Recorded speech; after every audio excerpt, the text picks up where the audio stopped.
Karl Marx is one of the most influential materialists in human history. Not materialism in terms of acquiring and possessing items and commodities, but rather observing and pondering the real conditions between matter and man that dictate the course of their lives. Throughout his literature, Marx outlines these 5 stages of history. First, far back in the past was the primitive communism epoch. In this period of time, communal tribal societies relied on hunting and gathering for food, and their material development was very poor. Secondly, the age of slavery forced human lives into complete destitution. The material value of this age exceeded the prior due to the increased size of settlements and the complete appropriation of people's lives with forced labor.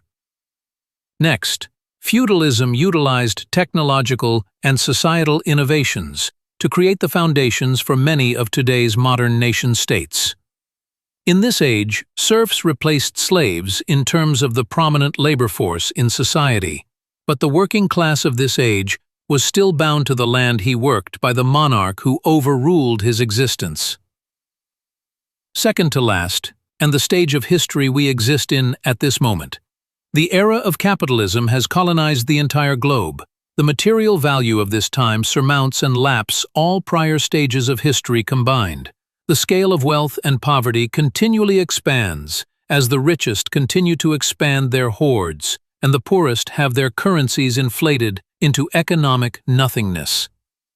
Finally, in what Marx declares as the last stage of history, the age of communism exists as a stateless and propertyless environment and relationship between humans and the world.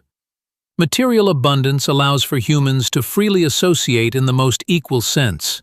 No man is economically bound or reliant upon another, and the world becomes his oyster, laboratory, and canvas.